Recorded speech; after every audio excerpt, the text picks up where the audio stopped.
Hello, good evening, and welcome to an In Conversation with Dr. Kelly Henderson.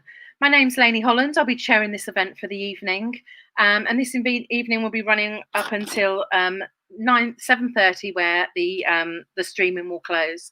Thank you for everyone that's taken the opportunity out of their busy working lives this evening to join us.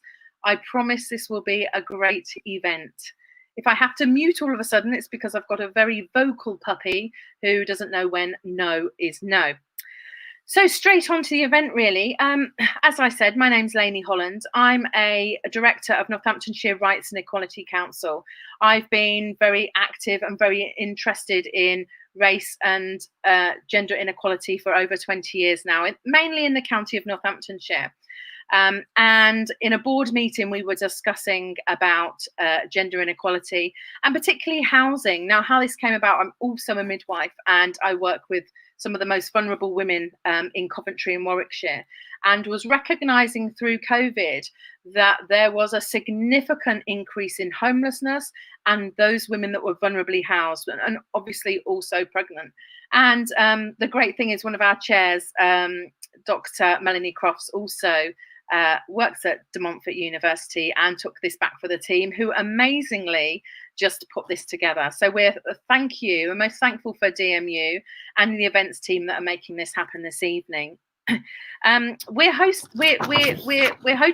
this event because we hope that not only the rich discussion that we'll receive this evening, but also opportunity to look forward, to look ahead, to look at challenging or recognising where there are serious gaps around policy and practice.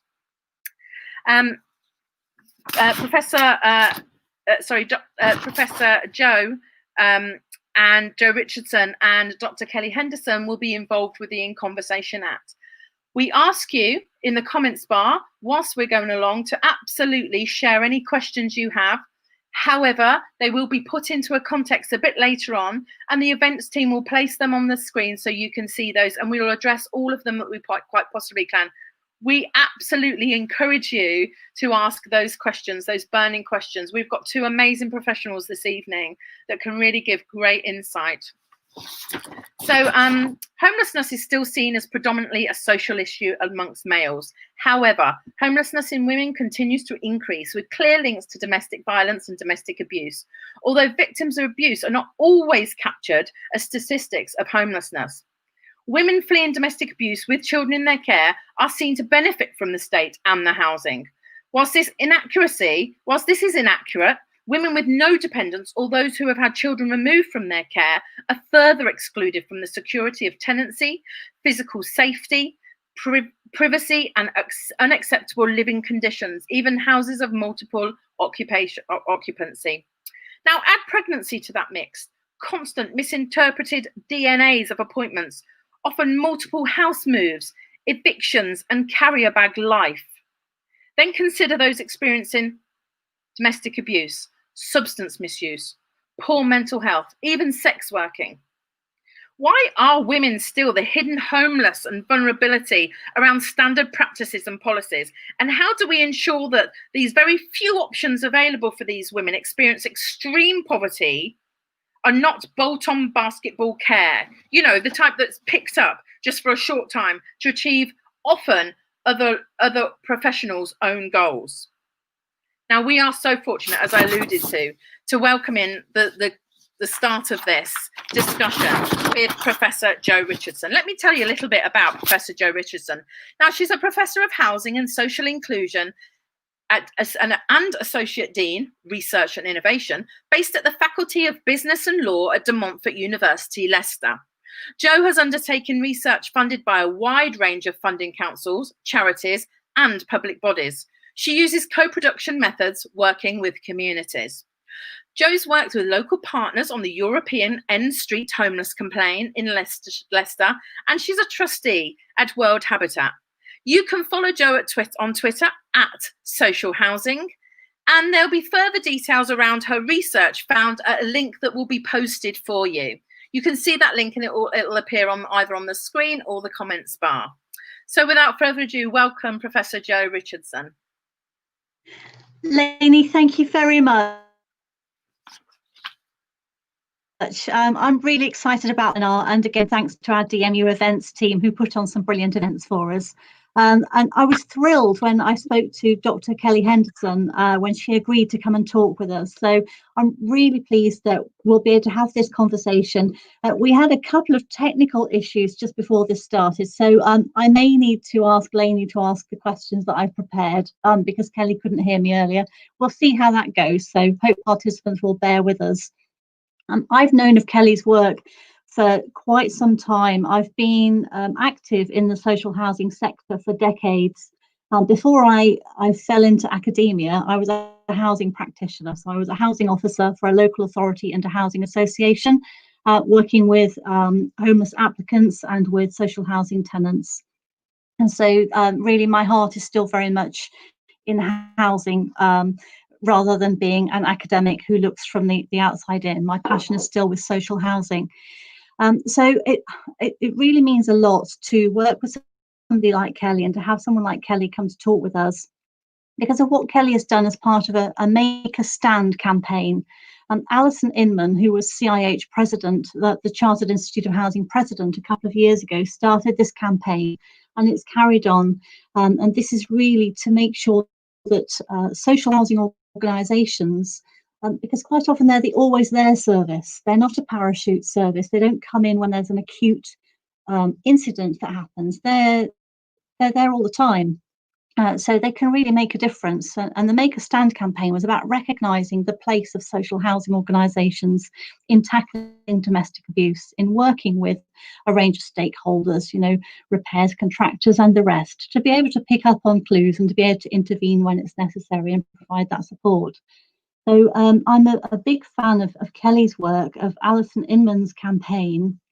And I also know that Kelly has recently written a book with Yorick Irving Clark as well. So looking at this, and I'm sure some details of that reference can be shared as well. So I'm thrilled to bits that Kelly's here to talk to us, and I think really get a discussion going with all of the participants who are here, who are going to listen to what Kelly's got to say and who are going to be able to contribute to the debate afterwards. So thank you very much for the introduction, Laney. I think what I'm going to do, we'll see if this works. Kelly, I don't know if you can hear me, can you? I can hear you loud and clear. Hey, wonderful. That's really good news. Okay, technology is working. That's great news. Thank goodness. So Kelly, welcome. And thank you very much indeed for coming to talk to us this evening. I wondered if you could, just to get us started, so that's the first question I wanted to get the conversation started, the big question. I wondered if you could provide a broad context, if you like, for domestic abuse. What does it mean? And really, how prevalent is this issue in the UK today? I mean, Laney touched on it, and it's something I found in my own homelessness research in Leicester, the complexity of some individual stories, and particularly around trauma for some women. But it goes broader than that. So I wondered if you could talk about broad context, what does domestic abuse mean, and how prevalent you think this issue is in the UK today? Yeah, hello everybody. It's really lovely to be here. So thank you so much for the invite. And I think for me, I think people often think that domestic abuse is just is something physical. And I think obviously we had the government definition was out a few years ago, and I think hopefully that's started to change people's perception of what domestic abuse is. And I think quite often when you see any information about domestic abuse, it's kind of somebody with a black eye or something like that. And I think that can really, you know, create a falsehood about what domestic abuse is. So obviously the government definition is, I'll just read it out actually, any incident or pattern of incidents. And I think the pattern is really crucial in that understanding of controlling, coercive or threatening behaviour, violence or abuse between those aged 16 or over who are or have been intimate partners. But as well, obviously the government definition actually includes family members as well, and regardless of sexuality or gender. And I think that the key parts of the domestic abuse definition are psychological, physical, sexual, financial and emotional. And I know that Dr. Nicola Sharp-Jeffs, OBE now, has done so much work on increasing the understanding of economic abuse, so that financial abuse is actually now seen as part of economic abuse as opposed to just thinking that it's just financial. It's a much broader remit. So I would maybe urge people to have a look at Surviving Economic Abuse to get a real understanding of what economic abuse is. I think some of us are kind of well versed in physical, psychological, sexual and emotional, but I really think that's Nicola's work has really moved us on in terms of understanding just the impact of domestic abuse right across society, and how we perceive what abuse is. Just some, I know some people like stats as well. So just some government stats. So I know that the Office for National Statistics, they said that an estimated 2.4 million adults aged 16 to 74 experienced domestic abuse in the past year, and they said that was about 1.6 million women and 786,000 men. So that just, for me, I think that really is just the tip of the iceberg. And I don't know if anybody's seen or heard of Dr. Hannah Bowles' research into older women and domestic abuse and older women and sexual violence. And I think, just because the survey stops at the age of 74 doesn't mean that domestic abuse stops when you are 74. So again, I would urge people, and I can send on these links afterwards, I would urge people to have a look at the work of Hannah Bowles from Durham University as well. So I would say that that's kind of the definition of domestic abuse, some of the stats, just to get us started. I know most people will know all of that, but I didn't want to just assume that everybody here, work day to day in domestic abuse. This might be your first event, hearing a little bit about domestic abuse. Again, as I've mentioned, what I can do afterwards is send some really crucial links. Well, what I think are crucial. You might have a different view. Some crucial links that will hopefully, if you are just starting out, which will help your understanding and development in that understanding as well. I think that's really helpful to get us started, Kelly. Thank you. So clearly the scale is huge, and we need to think beyond the obvious. So you talked about it not just being, a woman with a black eye, which is probably the tip of the iceberg. It's similar in a way to the discussion we have on homelessness, in that street homelessness is the visible pinnacle. Actually, there's a lot of hidden homelessness that goes beyond that, equally hidden domestic violence, I'm sure. And it's something I'm aware of just through speaking with colleagues here at De Montfort University. Laney mentioned Dr. Melanie Croft's work, which is superb. And we've got another colleague, Professor Vanessa Bettinson, who looks at coercive control and looked at the Sally Challen case, actually, which came to prominence last year. So there's some fantastic work going on, and Nicola's work, as you said, is excellent in this area. So thank you very much for setting that out. I want to move on now a bit to think about what you have contributed, because it's huge, Kelly, what you've contributed, which is setting up the Domestic Abuse Housing Alliance. And I wondered if you could firstly tell us what that is, and secondly, talk about what drove you to do that. So I co-founded the Domestic Abuse Housing Alliance. It wasn't just me. And I would say that what really moved me to set that up probably goes back quite a long way, actually. I feel a bit like I'm on This Is Your Life. So I would say that when I was at my university placement in the early 90s, which obviously is thousands of years ago now, and I was at a women's refuge, and part of my job there, as a student on placement, was to accompany women to present as homeless at the local authority. And it was just, I've never really worked in domestic abuse before. I didn't have much experience of it. I was, placed in a refuge, and a lot of things that I used to do would be, talking to women, sorting practical things out. And obviously one of the first things that we used to do when a woman came in would be the next day, go and present as homeless. And at 18, I presented as homeless myself, so and got a pretty poor response, and so I knew how stressful that could be.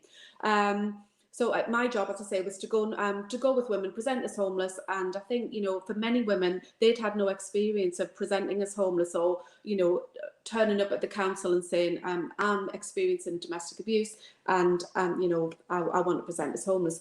And I think that as I say, that was in the early 90s, and I just remember that feeling of walking you know, half a mile to the local authority with women who were really worried about what they should say, what they shouldn't say, what the interview would be like, what they would be asked, and all of those worries and fears. And as I say, you know, that's 27 years ago. And that's really stayed with me. And I'll talk about this a little bit later on, about how things have changed and how some things just haven't changed at all. So I think that left really an indelible mark on me, and, you know, I've carried on with the placement, etc. But that's something that's always stayed with me. And so from there, I did, you know, other jobs since then. I was a domestic abuse coordinator in the 90s. And the early 2000s, I should say. And I remember at the time I was the lead for violent crime, sexual violence and domestic abuse. So we had somebody from the Home Office was coming to visit. It was the lead person on violent crime.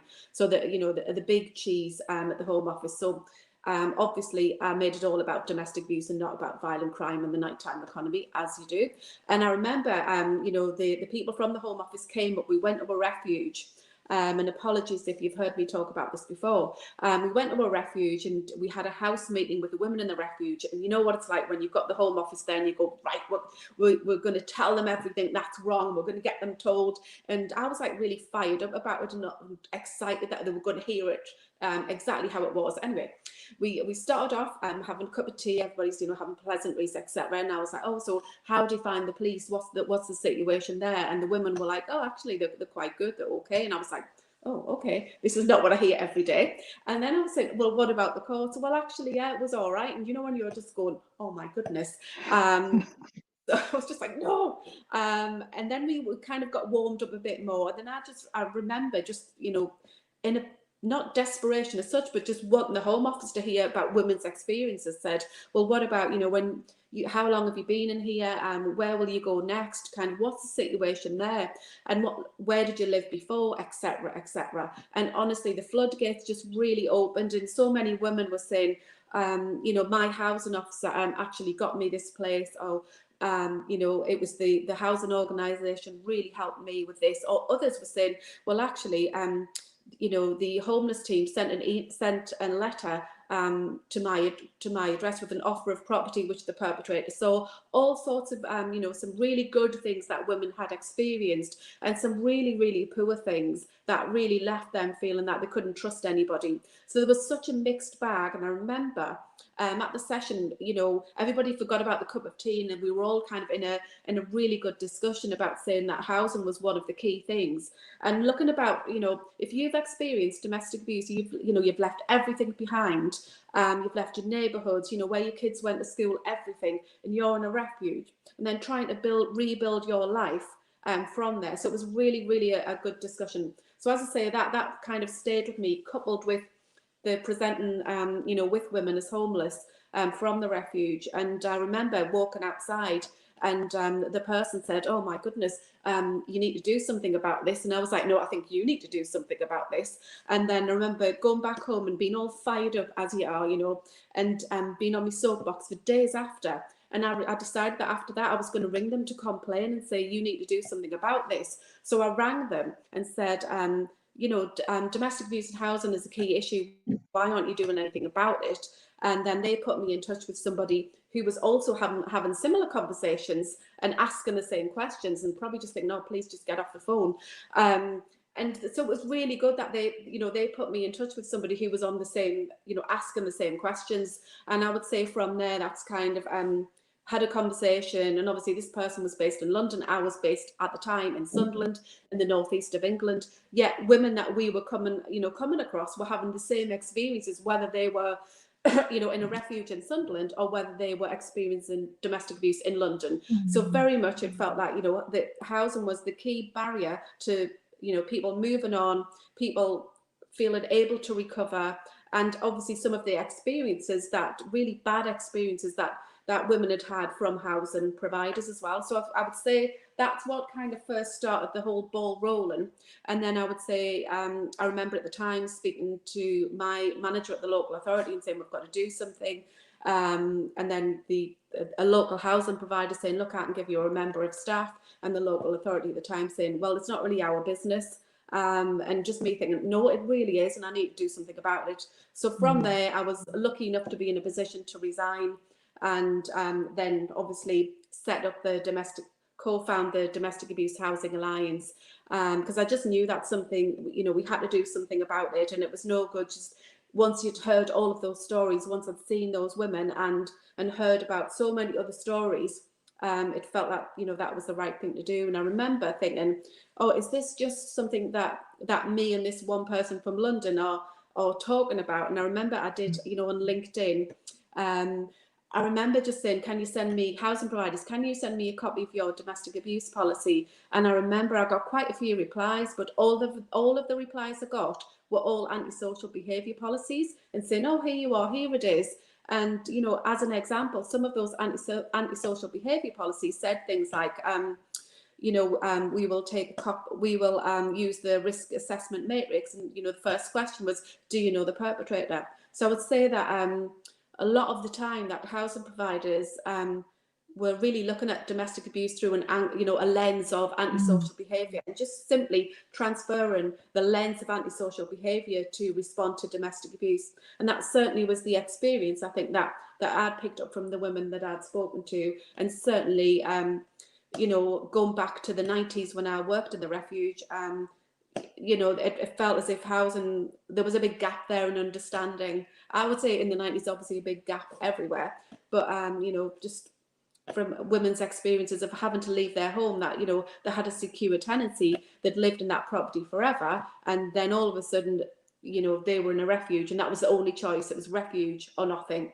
So I think that's kind of where we started out. And, you know, it was a great opportunity to co-found DAHA with another 2 organisations, and really know that you're on the same page with other people, and you're in a position to do something about listening to the voices of women and to try and improve that situation. So that's pretty much, I would say, how things started for me. And I think, like Joe said as well, my experience has been a frontline housing officer. So I was a housing officer, a housing assistant, started out as a housing assistant, taking, you know, calls about rent arrears, repairs, been on reception in the most deprived ward in Sunderland, and you know, just seeing what people are facing from a housing perspective as well. So I think, you know, my love for housing, I would say, is equal to Joe's as well. And I think, you know, housing, we can do so many good things, but there's so many things that we just really need to get better at.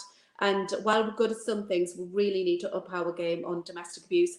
And not to be too tragic about it, I do think that there is improvements, but, you know, they're never fast enough and they're never good enough. So we need to keep pushing, really, I would say.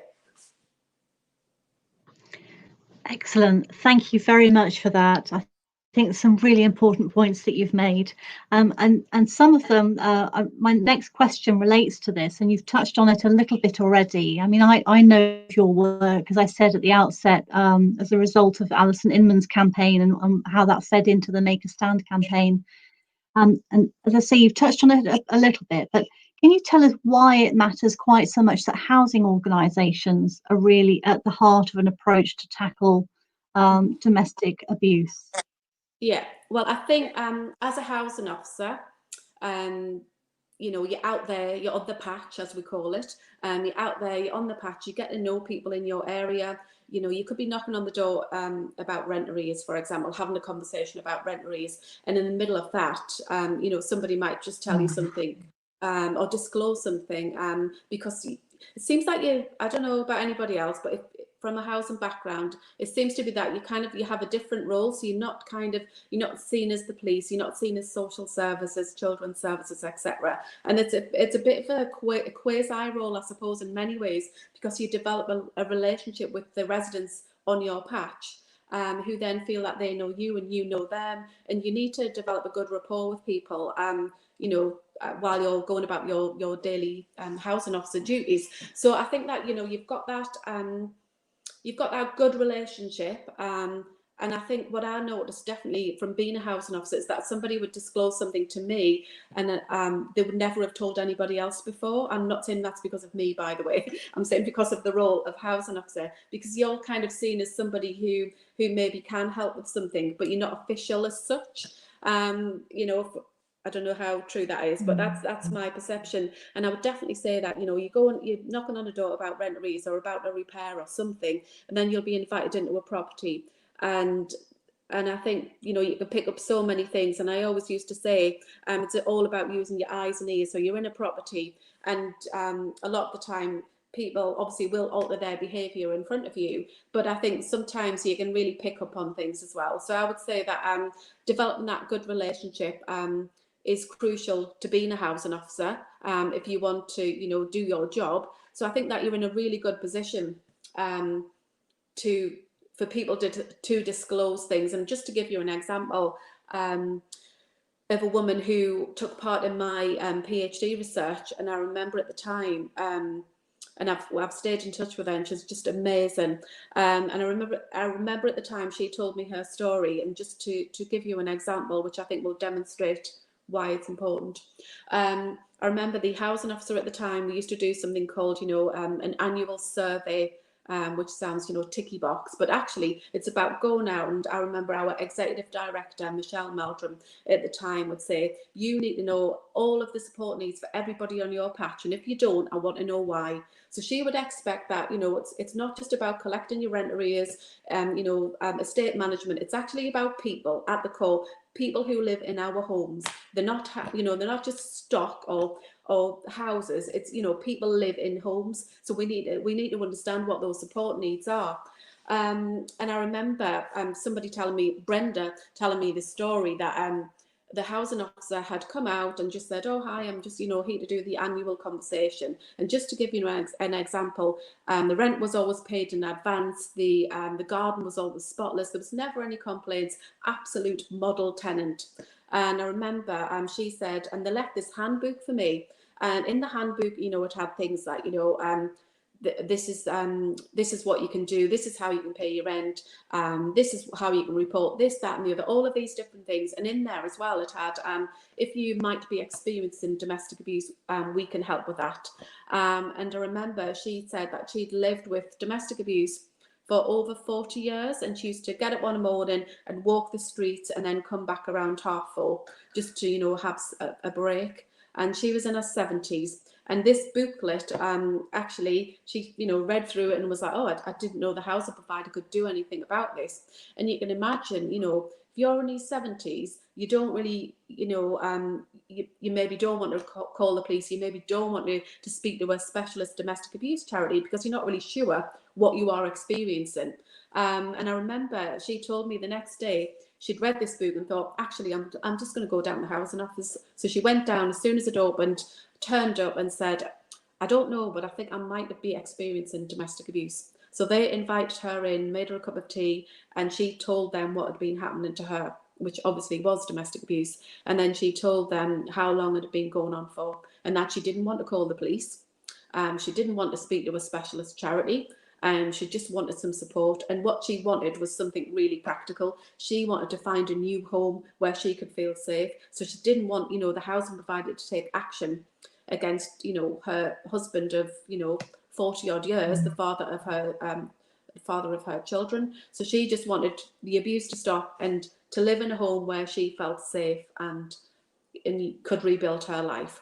And obviously I'm very happy to report that she now lives in an absolutely beautiful home, is kind of the linchpin of that community, and will say things to me such as, oh yeah, I look after all the old people in the street, Kelly. She's about 78 now, and really just having a fantastic life, and all she wanted was the abuse to stop. So that is just one example of, you know, as a housing officer, by having that relationship, by saying, do you know we can do this, then that's just another avenue for somebody to go down. I'm not saying that the you know, the official avenues of a domestic abuse charity or the police are not right. I'm just saying we are another cog in the wheel of things, that we can be that conduit for special services. And I think from that moment, you know, she was able to get a solicitor and all of those things and provide support.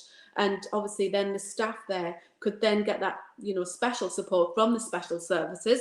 And it meant that we could just move her, and then she can rebuild her life, and she's doing so well now. and just flying the flag for domestic abuse everywhere and making a real difference. And I would say, for me, if you're thinking what housing can do, just remember, you know, her story. And as I say, she took part in my research, and her story has really stayed with me as to why we need to do something and why it's important that as housing officers, you know, we've got such an important role to play. We're in people's homes every day, normally, obviously, COVID permitting, we're normally in people's homes every day, and you know that's a privilege that we should really, I suppose, take seriously. Absolutely. I think that's so compelling, and it's a bittersweet case study, isn't it? It's somebody who's been going through that for years, for decades, and you think if they'd had that information earlier, what difference would that have made? But to have a happy ending, that you say, you know, a nice new home to feel safe in, it's so important. And I think it is such a privilege for frontline housing professionals to be in people's homes, and it's that the fact that we are always there, we don't respond to crises, the fact that if you've got a good communication channel with tenants, it means that you're not always corresponding on issues, for example, rent arrears or repairs, but you're able to be there for people who don't normally knock on the housing organisation's door. So I think that's such a compelling example. Thank you very much indeed for that. It's made me think, related to my next question. So certainly is something I found when I was looking at evaluating a piece of work in Leicester with Action Homeless, their Accommodation Plus project. And it made me look at some of the reasons people were giving behind their homelessness, and trauma came up a lot, and it came up in a previous piece of work we did in 2017. And some of that trauma for women who become homeless is related to domestic and family violence. And it seems, I just wondered what you might reflect on in relation to that seeming causality for some people, so domestic violence leading to homelessness. But also, if you'll be able to think about this as well, Kelly, what are the alternatives? So I'm aware, particularly from a piece of work in Australia, a colleague and a friend of mine, Dr. Angela Spinney, was looking at a piece of research around this, around safe at home. So rather than it being the victim who has to leave the home, we look more at working with the perpetrator. So I just wondered if you could reflect on that a little bit for me, please. Yeah, I love Angela Spinney's work. It's just really exciting, and I think it just shows you that, you know, what we can do. And I would say as well, there's some brilliant research by Sarah Weidel and Alan Clark about working with perpetrators of domestic abuse as part of a family. So I think quite often what we find is, as I mentioned earlier, it's quite often, you know, my background is obviously working with women who've experienced domestic abuse. I have done a little bit of research recently about male victims and some of the barriers that they might face. But I'm always talking from a point of view of women victim survivors of domestic abuse. Normally someone will say to us, what about the men? So I would say, vast experience in domestic abuse and housing has focused on women. So that's what I'm speaking from, just to be clear about that. I would say that quite often we expect the woman to move into a refuge to, you know, rebuild their lives, move away, as I mentioned, you know, from, you know, family ties close by, neighbourhood ties, etc., and then move on and rebuild, you know, a life. And that, for me, that seems like the wrong thing to do. Obviously, I know in some cases there will be a need for that to happen, but I think that Sarah Weidel's research, the Making Safe project, for me was really good. And I think that looked, and again, I can send the link. I always talk about it everywhere, you know, when you just love a piece of research and you're like, why doesn't everybody just do this? And it's great that it's based on something practical, but it's got an academic kind of rigor to it as well, so it kind of bridges both areas. So I think what that piece of work found, it was based in Scarborough, and that looked at working with the whole family, and it looked at removing the perpetrator from the family home and not the victim survivor, and it gave the perpetrator a home, and then they were engaging in a perpetrator program, and so then you've got the woman and children, where there are some, staying in their home with their family ties, etc., next to the kids' school, all of those things with support. And then you've got intensive support for the perpetrator as well. And I think that's what I noticed in the area that I worked in. I felt that quite often we were attending MARAC, the Multi-Agency Risk Assessment Conference, and we would be hearing the same name. So we might be going to MARAC, 1 week, 1 month, and saying, oh yeah, Joe Bloggs, wasn't he with so-and-so? Wasn't he with our other resident? Wasn't he with so-and-so before? So before you know it, you've got a pattern of perpetrators just moving, serial perpetrators just moving from one woman to the next, and then from a housing point of view, we are moving these women around, and why aren't we dealing with the cause of the problem, the perpetrator? So what I was able to do from a practical point of view was to work with 2 organisations in the city that I worked in, and said, at the minute, we are waiting for perpetrators to enter the criminal justice system before they can get any support to address their abusive behaviour. So we're having to wait for somebody to, report to the police, then we're having to wait for the police to do something about that, and then we're having to wait for the court to mandate them to go on a programme. And by that time, that person's continually perpetrating domestic abuse everywhere, all over the city. So we were able to work with 2 Respect accredited sorry, I'm talking so fast, I'm just overly excited. I'll have a quick slurp. Yeah, do. We were able to work with 2 Respect accredited organisations to say, well, what can we do about this? And we were so lucky at the time. Vera Baird was the Police and Crime Commissioner at Northumbria Police, and is really passionate about domestic abuse and just brilliant. So we were able to be funded, not the housing organisation, I might add. It was the 2 domestic abuse charities who were able to be funded, and we teamed up with them and we set up a project to say, in housing we are quite good at positive engagement, so we are quite good at engaging with people and and providing support and that wraparound support for people. We're certainly not experts in dealing with perpetrators of domestic abuse, but there are some things that we feel that would travel well in the domestic abuse perpetration world. So what we can do is say, okay, if we can get this person to attend the programme that you're the experts in, our bit of the bargain is really to, keep an eye on that tenancy, make sure that things are going okay, and then really just engaging positively with that perpetrator of domestic abuse. And again, this is was part of my PhD research. So I interviewed perpetrators of domestic abuse and victims. And what the perpetrators that I interviewed found was having that housing input was really, really important to help them. And I remember one perpetrator said to me, if it wasn't for, and mentioned the positive engagement officer, I'd either be dead or homeless, or I would, just be going back all the time.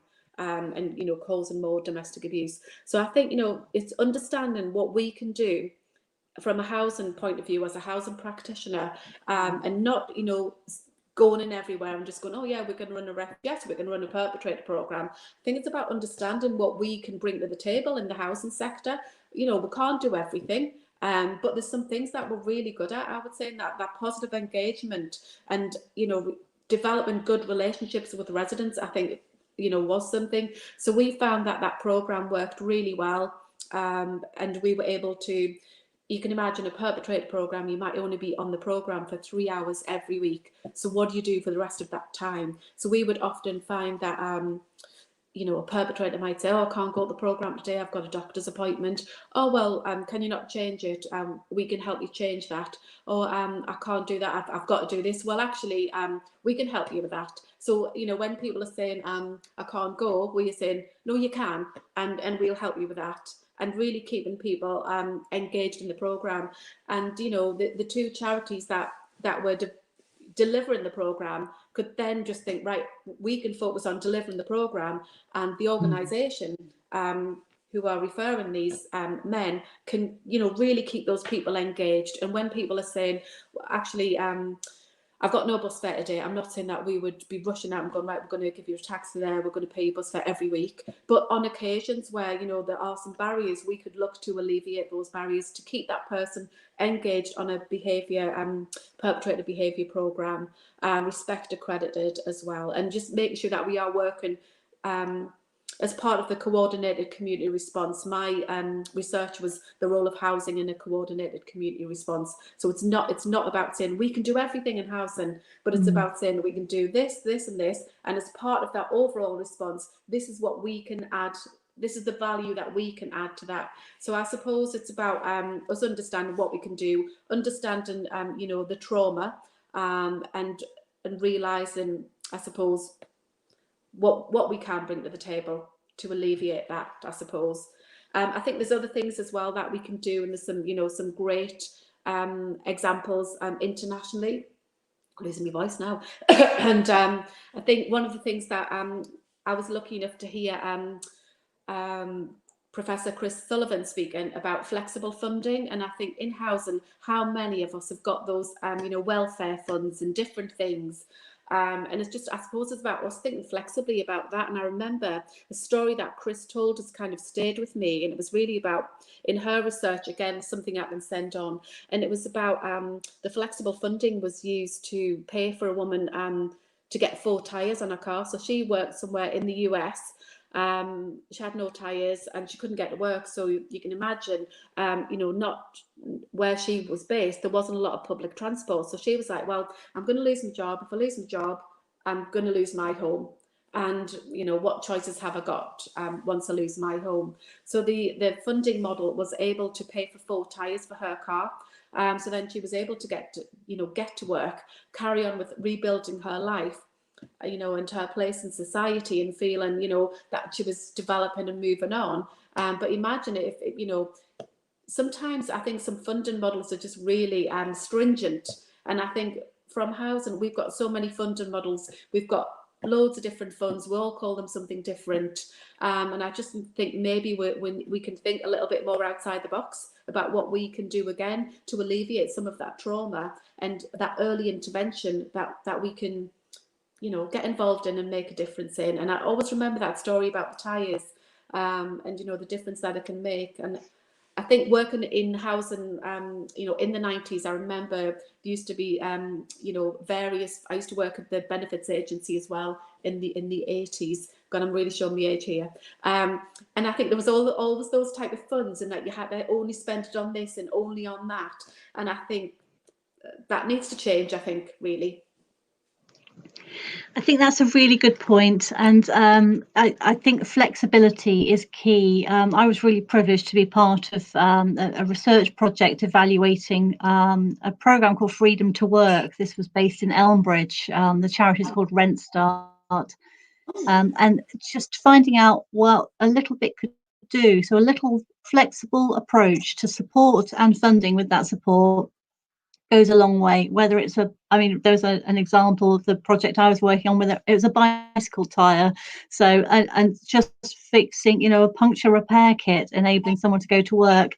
A little bit goes a long way, but having that flexibility of approach, that mindset, and then having the structure to allow that flexibility, I think is really important in a lot of areas, including you know, domestic violence and homelessness.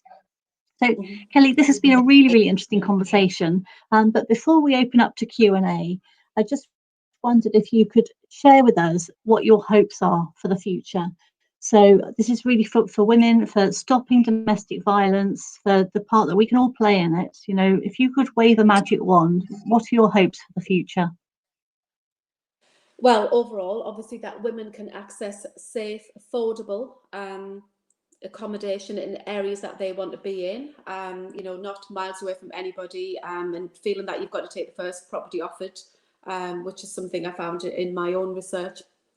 So that you've got a real choice, like everybody else, of where you want to live, that affordability. And I think, you know, obviously I often would paint, you know, a gloomy picture of this is really bad, this is not very good.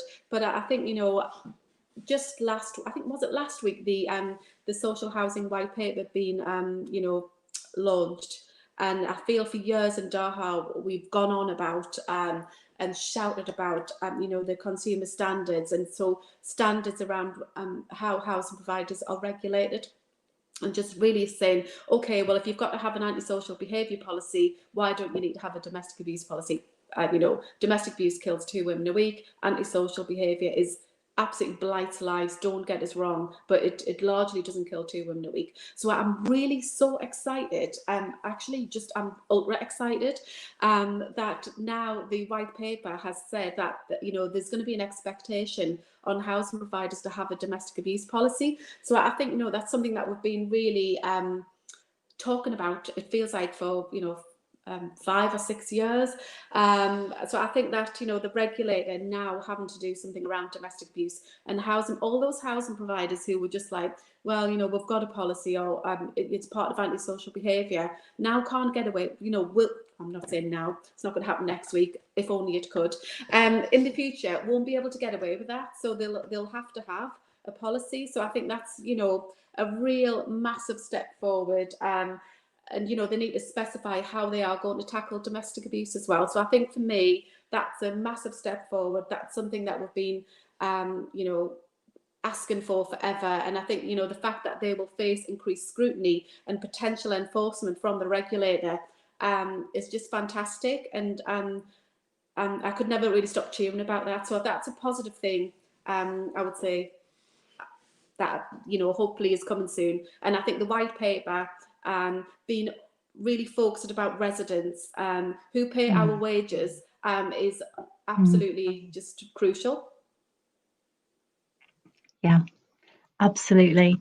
Kelly, thank you very much indeed. I think that's been fantastic to hear your story, how Daha evolved, your hopes for the future, your research that you have found so far to date. And yes, congratulations to you and the others who've been lobbying to get this on government agenda. It's really good to see it in black and white in the social housing white paper. So thank you very much to you for having this conversation with me, this public conversation. I'm now going to ask Laney to come back onto the virtual stage, and Laney is going to chair the Q&A bit. I've had a lovely time asking lots of questions. It's now time for me to step back and allow other people to ask questions. And I think there are some comments coming through from some of the participants. But over to you, Laney, to take it from here. Thank you. Thank you, Jo. Thank you so much. Thanks to Professor Jo Richardson and Dr. Kelly Henderson. There have been a few questions, not many, so we will encourage you to start placing your questions in the comments box. We know there's many participants, and that's been amazing, and we thank you for that. But it's great to have your feedback. So, so Kelly, we have some feedback and a question really from Karen Hodson here, and she's talking about the STAR workers, and that's this, from what I'm understanding, it's the supporting tenants and residents workers. So Karen Hodson had commented and said, this all seems great if you have a good housing officer. Sadly, my housing officer was arrogant. Most local offices are closed. We've tried to contact STAR workers. Some are great, but some are not. You know, yeah. we need, and I think from that she's asking, and I hear about your lobbying, and it's great, and that joined up approach and that uniform approach, but it's clear that there's still not that, and there's loads of work to be done. How do people like Karen work through the trauma and the issues when they're faced with a non-consistent approach? Yeah, Karen, that's exactly what I've experienced from talking to women in the refuge still, and I would say that for me, you know, there's a complaints process to go through, but I think just looking at it as a kind of a wholesale issue, I think that, you know, the Make a Stand pledge, which Jo mentioned, sets out some pledges for housing officers, for housing providers to, you know, to set standards. And obviously in Daha accreditation, we interview staff and residents as well. But I'm saying we, obviously I've moved on now. They interview staff and residents. And I remember doing Daha accreditation for one housing provider and speaking to a resident, and honestly, it was just amazing to hear what they'd done. But equally, you know, obviously my experience of speaking to women in refuge and my research found that that wasn't always the case. So for me, I think that you know, part of the white paper talking about housing providers having to have a policy, I also think it's about how they implement that policy, and you know, regulation around how they treat residents, I suppose, and that residents feel confident that they can come forward and say, look, this is not very, I'm not getting a very good standard, and feeling, you know, confident to do that. But I understand that that is an issue that needs to be resolved. I would also say, in terms of things, lockdown, you know, has caused a problem, and I know that not all housing officers are open, so there should be a way that you can seek support and help. And I remember I was talking to somebody in the Northeast, and they were telling me that, you know, something that was picked up by a phone call. So people were doing welfare calls, and many housing providers are doing welfare calls, and something was picked up where somebody was, you know, doing a phone call and saying, oh, I think you do you need your prescription? Do you need some shopping getting? Do you need this? Blah, blah, blah. And there was something going on in the background. And I remember the housing officer being totally attuned, telling me that the housing officer was totally attuned to it. And then they investigated, and it turned out that the person was experiencing domestic abuse, so they could do something about it. But I totally get where you come from, Karen, that not everybody is providing a good response. So I would say maybe you could... and I think it's difficult as well when people you just want the response to improve. You don't necessarily want to complain, but you want a better response to somebody coming after you as well. So I would encourage that you feed back any concerns, definitely, and then see where you get with that. But equally, seek support, I would say, from a local domestic abuse charity, because there could be other women who've equally experienced, you know, a bad service as well. And then they can put pressure on the housing organisation to say, look, what's going on here? So yes, I would agree. Thank you, Kelly. We're just waiting for a few more questions to come through. Certainly, Karen, thank you for that. I mean, so, and there's a continuation, and certainly things that you're stating are not just local to where you are. And just picking up from what you've said, really, in terms of the making a stand pledge, Kelly, I think it would be helpful to support and encourage the voluntary and community sector to really understand what that means for them. I mean, certainly for us in Coventry, we work with an organisation called Kairos, and they work with vulnerable women. They are amazing conduits. And you talked earlier about community coordinated responses. And I just wanted you to pick up really about what that looks like, because we know that those support workers from third sector organisations are not always considered as your main players. However, they're practitioners with outreach skills that as you alluded to, during COVID, are just not available. So how do we make that community coordinated response a very big joined up approach with this making a stand pledge to ensure that for those women that don't have that voice, that don't articulate, are not articulating very well enough to make those complaints, that actually have so much trauma that a complaint would just be overwhelming? How do we support the wider organisations to really bring this all together and become more consolidated? Yeah, well, I would say that it's about us all working together, obviously. And I think as housing providers, we need to reach out. So I think, you know, we can't provide a good service without the experts. So I would say that each housing provider needs to work with the specialist services in their area. And what I found in my own research was that I carried out the largest UK survey of housing providers, and I think only half of them said that they were you know, round the table, round the multi-agency table. So I think housing providers, first of all, have got to get themselves round the multi-agency table, but equally developing those relationships with third sector organisations. And I know, you know, some are good, some are not. And I think we need to improve on that, and we need to be pushed to improve on that, definitely, in the housing sector. And I remember, well, while I worked in the Northeast, I set up the Northeast Domestic Abuse and Housing Forum, and that brought together housing providers with specialist services so that we could all come together and learn from each other. And I remember at the time, the Angelou Centre, which is an organisation for minoritised women in the Northeast, they came along and told us about what they did, and some things that we were doing were really not helpful to them. And I think for us to understand from them when we were just going, oh, we've got a case, no recourse to public funds, we'll just refer it to the Angelou Centre, without actually learning how to do something ourselves and think that was actually our business. So I remember that being a really good turning point, where, you know, we had the domestic abuse sector and the housing sector together in a room and just saying, when you do this, it's not very good. And for us to go, oh my God, well, we didn't realise that, right? We thought we were doing the right thing. Or, oh yeah, actually, now you've said it like that, that makes total sense. So I suppose it's about us getting together and having those conversations.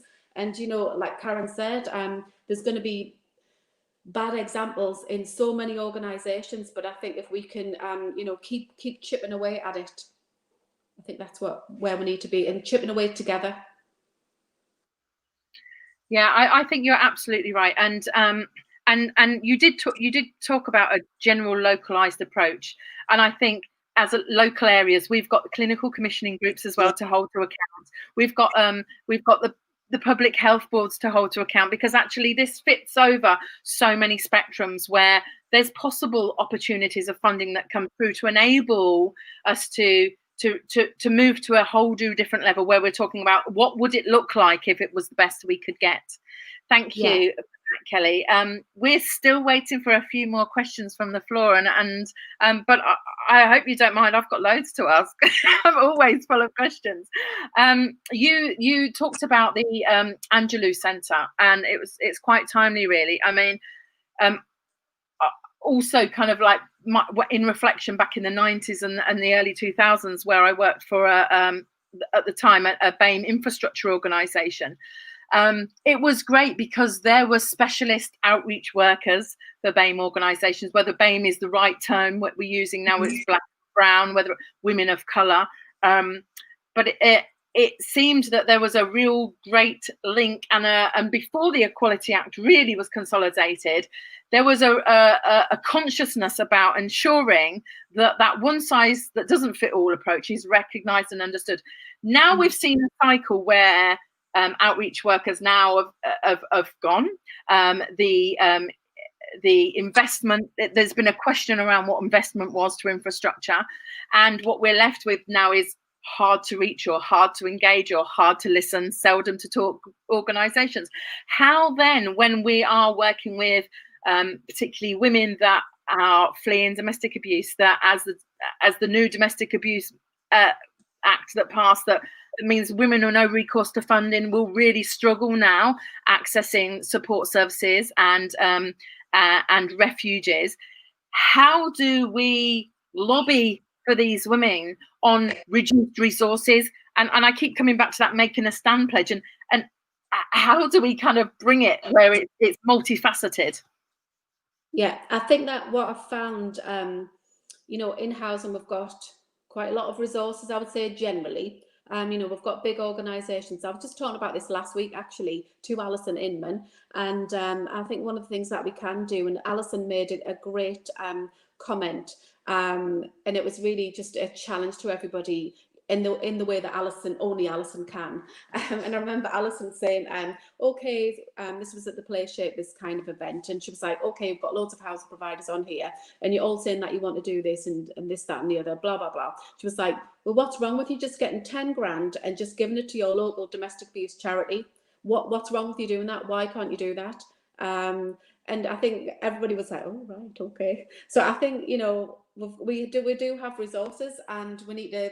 And if we're saying that, you know, we serve the community, it's not just about our residents, it's about kind of the whole community. So I think, one of the comments was talking about social value and, you know, corporate social responsibility. And so many people are saying, oh, well, I've got this fund to do this. And just before, obviously, I'm Interim Director at Women's Pioneer Housing in London. But before that, I worked briefly, just for a really short period, developing a piece of work for Morgan Sindall, and that's a repairs company. It's a national company, and they are just doing so much work. You know, when you just think, you have your ideas about the private sector, and I was like, let's see what they've got in mind, and just shows you your own prejudice, doesn't it, really?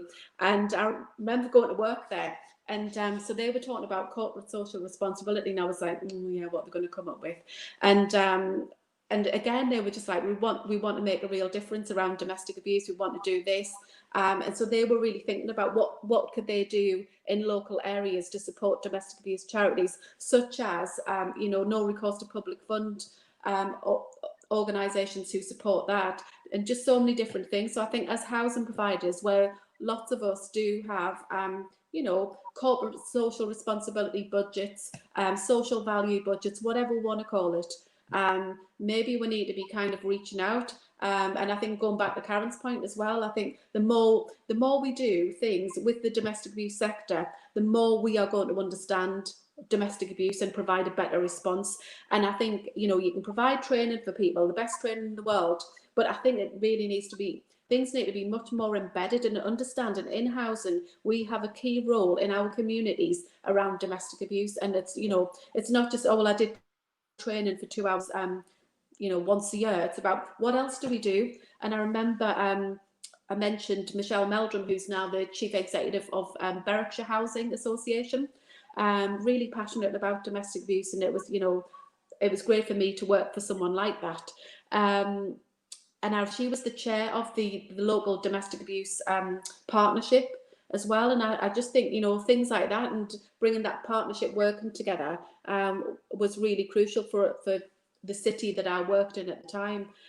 So I think, there's a lot we can do. And I remember, again, when the local domestic abuse charity was going through yet another tender, which is all worked out very well if you're a really big organisation with loads of staff to write bids. But this was a really small grassroots organisation formed in the 80s. And I remember Michelle and I went to meet with them, and Michelle saying, look, whatever you need, if you need access to kind of our, performance team, our policy team, then you let us know. And that, they are yours to use how you want to go and get your bid in and to do whatever you need. And I think what we find is that so many small organisations are really up against it.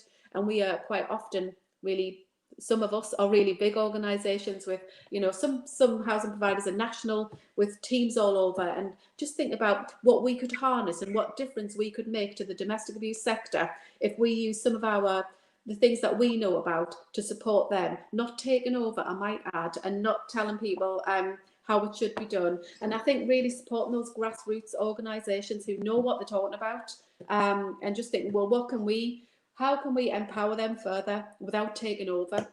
So for me, that's what we could do. I might have gone off on a few different tangents there. Sorry. No, I think you made some great points, Kelly, and certainly around that partnership approach and that different approach. I mean, during COVID, it's been awful times, but actually, in terms of opportunities to increase turnover, there have been many more grants, certainly those that support BAME communities. So there is an opportunity, and I think you're right. It's about having different conversations rather than we're really fed up of what you don't do to, how can we help? How can we actually help with what you're going to achieve? Because you're right, because we know we've got the intelligence. We are the community. We're on the ground floor. I'm going to move. I've got just one more point from Karen, and then I'm going to move on to another question that we've got from Dr. Melanie Crofts here. But Karen just makes one other small point that actually is really passionate. It's really close to my heart as well, that how when we talk about trauma, we often are presented with some women that have addictions, drug or alcohol use or misuse, because that has seen a way of self-medicating, of managing this trauma, where there's been gaps in access to really good trauma-based counselling.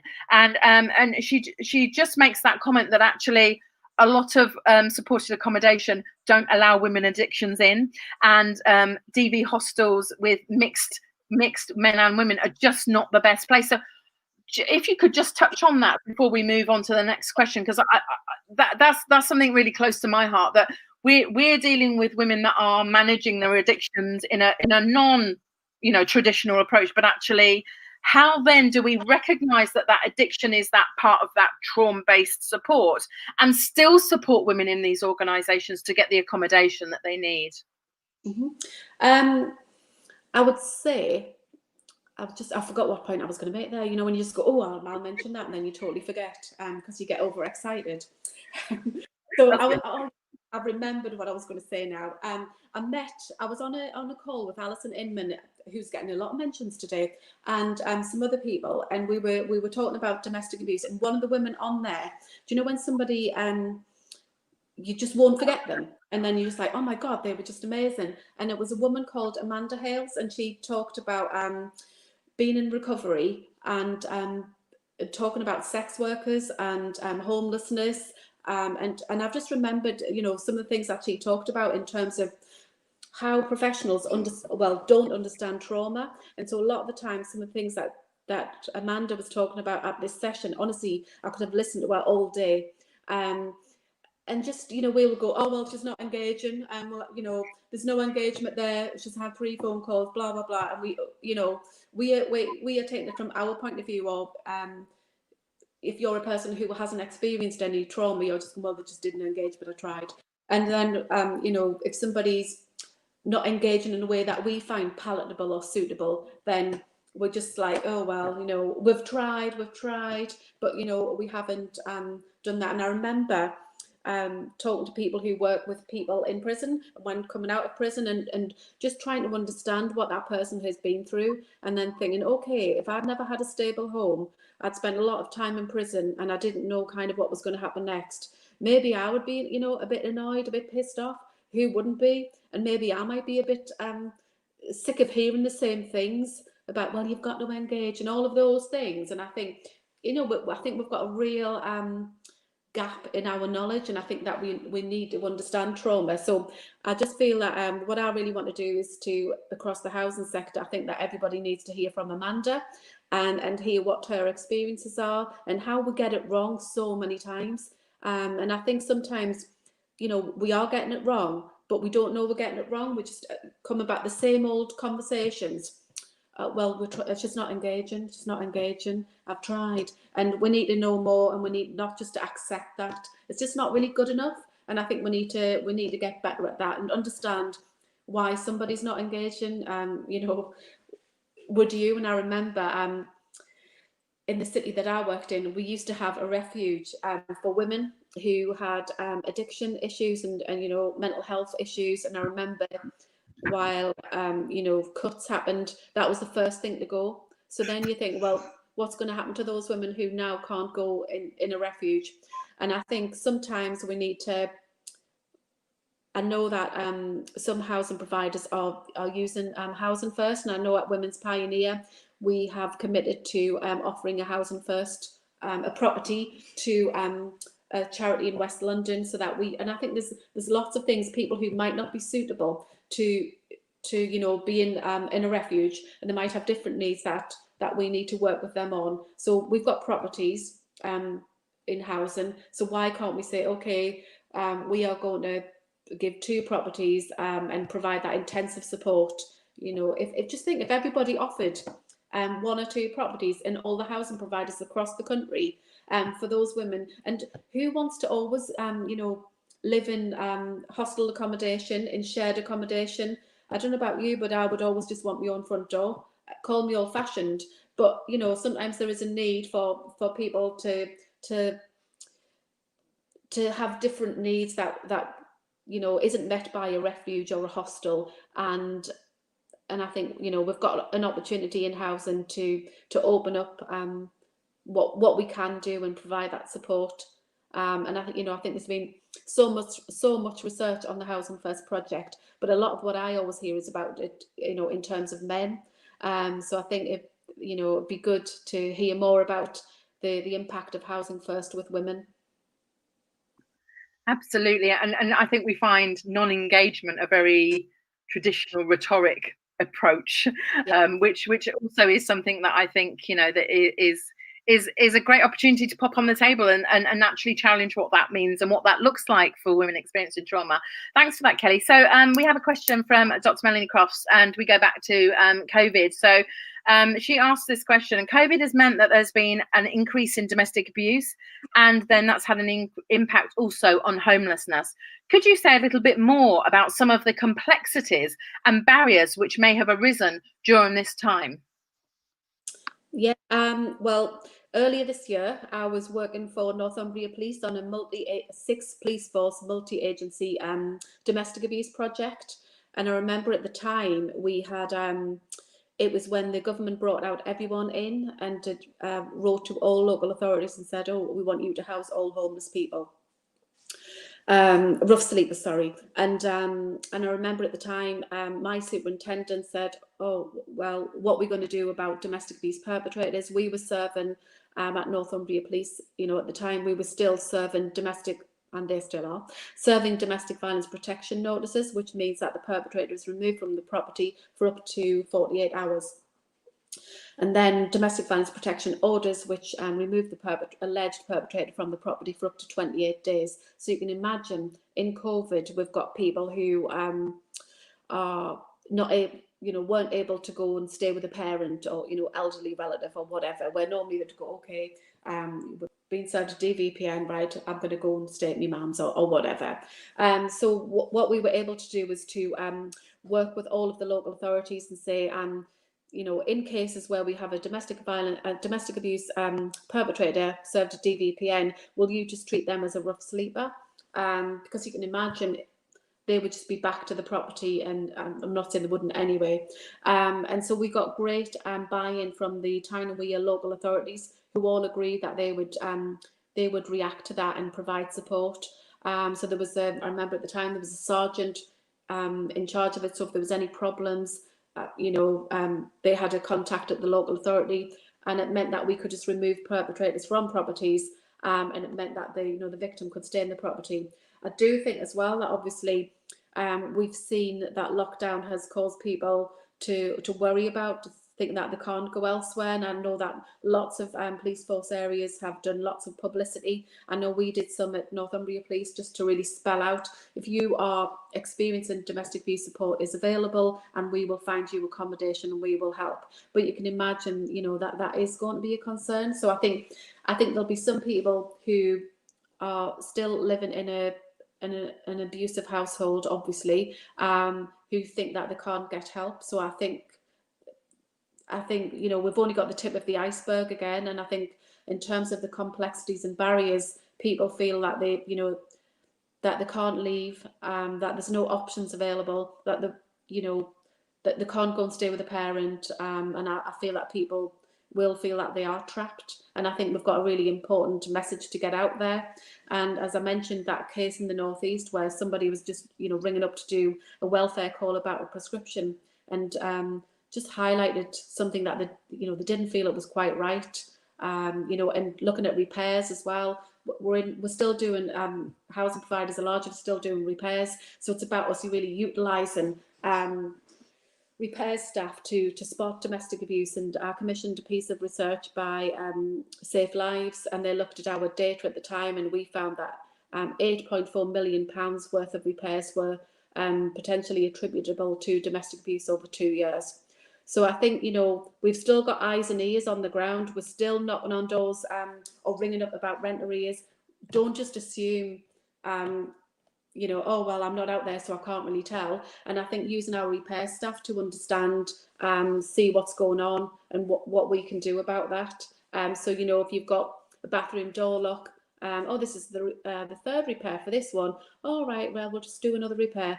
Why is that happening? What's going on? And using our eyes and ears and putting everything together, looking at rent arrears as well. You know, I think CIH found that some research in Wales found you were 4 times more likely to be in rent arrears as a victim of domestic abuse. So not just looking at it, oh, well, yeah, that person's in rent arrears. Look, that person's in rent arrears.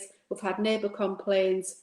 There's been some repairs, and it's about us really looking at how we can piece everything together, because, you know, as Melanie said, there are going to be further complexities and barriers and people feeling, you know, that they can't leave. And I think you can have the Home Secretary and you can have the police in, you know, support is available on all of these things. But if you feel trapped, you know, you feel trapped and you feel like you've got no option. So I think it's great that we can send all of those messages out, but maybe we need to be more proactive and use what we've got at our disposal in the housing world to be open to domestic abuse and to try and challenge some of the barriers and complexities. That's great. Thank you for that, Kelly. And I was thinking about how my practice has changed during COVID, and certainly for us healthcare professionals, not allowing partners in to appointments. It's been a great opportunity for us to consistently. I mean, I think our target is at least in antenatal period to ask 4 times, postnatally 2 times. We've been able to ask all the time routine inquiries, and it's great because we know it often takes up to 10 questions for a woman to kind of disclose abuse. So, I mean, there's positives that's come out of COVID as well, certainly. But yeah, I mean, it's something else to think about, isn't it? The added barriers, but also maybe the opportunities as well. So I can't see any more questions. And is there anything, Joe, that you have to offer or to ask in terms of the time that we have left with Kelly? I haven't got any further questions. I think it's been a fascinating discussion, just again linking back to Kelly's own research and then the links that she's made with other colleagues' research. But it's the discussion on how this impacts on the ground and some of the very pragmatic approaches that can be taken where housing organisations, as Kelly has said, can use a whole wealth of data. I mean, we seem to, luckily, we're very focused on data and evidence, and I think we're getting better, hopefully, at lobbying the governments to focus on data. I think perhaps COVID-19, if nothing else, has made the government think we need to base our policies on data. But data only goes so far. You need to knit it together to get intelligence. Data on its own isn't going to solve it. It's the human beings working in those roles. It's the people looking at the different pieces of data coming in on different households, as you say, Kelly, rent arrears, neighbour complaints, repairs. I wonder what's going on here, to look at the root causes. So I think it's that can really make a difference, and that makes it seem hopeful, because that's in our gift to do, isn't it? That's something that we can work with the professional bodies. We can make sure that those practitioners understand their role in this. We can structure in these ways of supporting people into our organisations. So in that way, it feels like it's been quite a hopeful discussion, really, in that we can do things, we can change things for the better. So that's all I wanted to say, really, and just thank you again for talking. Yeah, thank you, Kelly, and thank you for those joining us this evening. And what we recognise is that whatever capacity you've joined this evening's discussion, if you're affected by any of the topics or anything we've discussed today, then there are those organisations out there that outreach, for example, Samaritans and other helplines, and we're unable to provide you with any links, but if you want to go on the website and be able to Google that, then you'll be able to access that support. So we certainly hope you've enjoyed this evening, and as I've suggested, if there's anything that has affected anybody, that you can actually reach out and get that support that you may need. So just in summary, really, I mean, thank you, Professor Joe, for being the discussion master with the amazing Kelly here, Dr. Kelly Henderson. The key theme was hidden domestic abuse, hidden homelessness. What do we have to do to create visibility? And I think that's our challenge, nationally, locally, even globally, to look about that visibility and what would that look like. And that could be something very practical around, around looking at the social housing white paper, around looking at actually what the Making a Stand pledge looks like, but also as Kelly started from a very personal experience to a very practical experience of 27 years, and Kelly's demonstrated this evening that the barriers that the women continue to experience are not historic. They can be ongoing, and there's huge inequalities associated with this. We've got gender inequalities, we have race, we have disability, we have maternity and pregnancy, huge amounts of multiple inequalities that we're focusing on. So it's complex. It will be complex. But there are opportunities, because, as Kelly says, we've got to be fired up, and that fire in our belly makes us as activists, as comrades, as those that want to stand side by side to try and make these changes. And whose business is it? Whose business is it?